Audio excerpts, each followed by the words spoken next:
What if every meal was Thanksgiving dinner? So to sort of,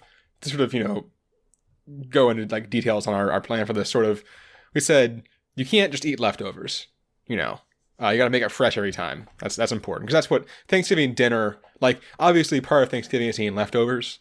But Thanksgiving dinner itself part of is after fresh. Thanksgiving. Exactly. Yeah, like capital T, capital D, Thanksgiving dinner. Exactly. Yeah. So not just your dinner though. All meals you eat, including snacks or anything, have to be Thanksgiving dinner. So basically, the first thing that came to mind for me was just how badly are we going to fuck ourselves up by doing this? Because fuck ourselves up in which way?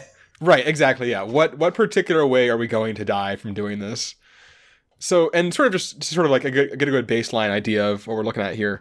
The first thing I looked at was just like how many like calories people generally eat at a Thanksgiving dinner. Apparently, typically it's about 3,000, which is, about 1.5 times like the sort of standard day's worth of food. Or like 1/5 your standard day if you're Michael Phelps. Right, exactly. But most of us, sadly, are not Michael Phelps. I know, the tragedy that we cannot all be the swimming man. Apparently, it can go all the way up to like 4,500, so like a one Michael Phelps meal.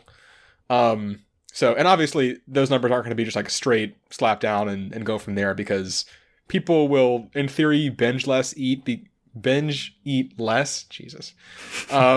Binge less, eat. Boom. Binge less, eat. Nailed it. Because, they'll be doing this all the time. It's not like a special event. But let's sort of go through like food by food. How's it going to go for you? So obviously you got to start with turkey. Turkey's actually not bad. It's mostly kind of like pretty lean protein, which is a good thing. The skin has some like saturated fat, which isn't great, but it's going to be one of actually, honestly, the healthier things you're going to be eating is your roast turkey. Stuffing is bad for you. Don't know if you guys know this. No, don't tell me. Enough with your lies. Yeah, stuffing actually is pretty much, in case you hadn't really thought about it, really just like bread soaked in like meat juice with sometimes like processed meat thrown in as well. You'll put in some, like fucking celery. That's not going to hide things, guys. That doesn't make up for it. That makes it healthy. It's a salad now. You've only made it sound more delicious, Ben. Oh no, it tastes amazing, but it is not good for you. Sweet potatoes are good for you. That's kind of it. I mean, yeah, sometimes they'll like caramelize or something, and then they have more sugar, but for the most part, sweet potatoes are actually good for you. So, hey, you got that going for you. Green beans. Green beans are actually really good for you.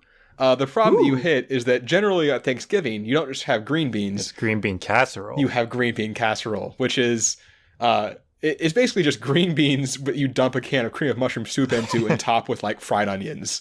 Which makes it better. That sounds good. Onions are also another vegetable, adding to the healthiness. I mean, so it's like ignore the fried part. A double plus, it's like healthy plus one.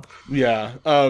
By the way, so it turns out, actually, I found out while doing this, this was actually just like invented by the Campbell's Soup Company to make people buy cream of mushroom soup, which makes sense because without something like this, why would you ever buy cream of mushroom soup? Like, that's not good salesmanship, guys.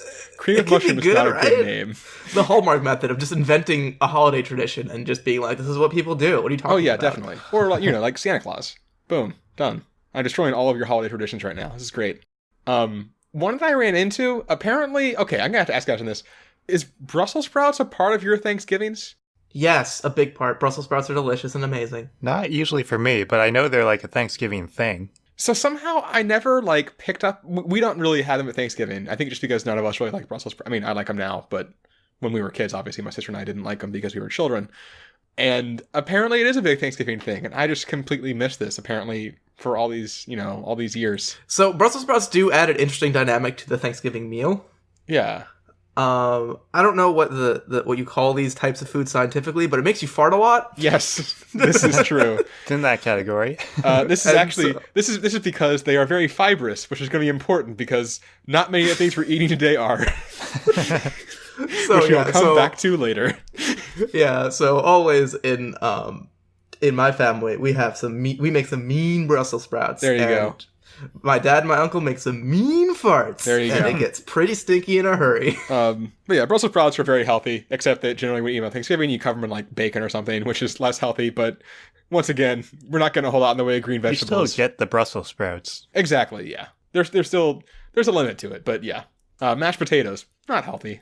Don't kid yourself, guys. That's not a vegetable. That's a starch that you just cover in salt and butter and milk. I don't think anyone thinks that mashed potatoes are healthy. There are definitely some people who try to fool themselves into it. That counts as a vegetable. Yeah, It maybe. does not. How bad is just like a potato for you? I realize I don't know where potatoes fall on the healthy, not healthy Potatoes, spectrum. they're not great. They're not great. They have like potassium, I think. They're like neutral bad, I guess. I mean, they're like bread, but Yeah, a I'd say potato. they're closer to bad than good. Yeah, I would Like if agree you with just that. ate potatoes. Like it's probably a better starch than like bread, but it's still just like a starch. It doesn't do a whole lot for you. Okay, keep going. Yeah. I've informed myself about Yep, potatoes. there you go. We learned something today. Cranberry sauce, very important part of Thanksgiving. I mean, I guess it's technically a fruit. Really the only fruit we're getting here. But obviously add a bunch of sugar to that, so, limits. Gravy is just like the fucking worst thing for you guys. Think about what gravy is. If you actually make like real gravy, it's basically just thickened like turkey runoff. And you put bones in to make it taste good. I guess I never really thought about like what gravy actually is. Yeah, it's either a sodium full packet that you just like mix water into, or it's just literally like the stuff that drips out of a turkey. That sounds good. Not ideal. I mean, delicious, but not ideal health-wise. And then finally, obviously, dessert is pies, which just like lol. So If gravy is turkey drippings and then you pour gravy back on the turkey, is that like revenge? I think it's more like just like a gentle reminder of what it could have been before you devour it. So that's sort of how our foods look, which isn't ideal. What's going to happen to you? So, one, vitamin-wise, you actually don't do that badly. I was really surprised about that. I was kind of expecting you to be missing, like, some key vitamin. But I think as long as you eat a bunch of, like, sweet potatoes and enough of the green things that are available to you, you're probably going to be okay, really. But, like I mentioned multiple times, a lot of these things have a lot of sodium. Sodium's not good for you. I don't know if you guys know this. So you're going to get kidney stones, which isn't great. You're going to get high blood pressure, which is also not great.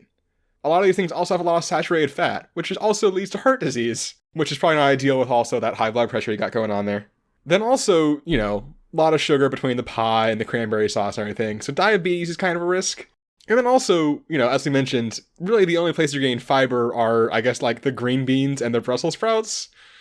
So you're going to have some not great poops going on here, guys. Not going to lie. Gonna have a poop problem. Haven't had one of those in a while. Actually, yeah, we really haven't. Have we? On the show, a poop problem hypothetically on the show, not... Yes, not, let's clarify. Not one of the three of us having actual real-life poop problems. Right, yes. Yeah, we kind of stopped making it a thing, so people might not understand. Yeah, if you haven't listened for a while, we used to frequently run into issues with poop. It's a whole, And we called it the poop problem. The poop problem. Yeah, this is you knew what you were getting into when you started listening to this, don't lie. And then also, fun fact, apparently, if you don't have enough fiber, it's tough to control your blood sugar if you have diabetes. So that's a fun little combination thing right there. So overall, we're probably going to be in the hospital a lot, which I just want to leave you with this sort of parting image, which is we're all going to wind up, with like heart disease and kidney stones and stuff. We're going to be in the hospital for these conditions. And while we're there, they have to feed us. And the only thing they can feed us is more Thanksgiving dinner. Can they like stuff a Thanksgiving dinner into like an IV? Yeah, they just kind of like liquefy it and just inject it straight into your veins, which is only going to make whatever's going on with you worse. So, not maybe the most ideal situation health-wise. Overall, surprisingly. We'll just go back to, like, pre-20th century life expectancies.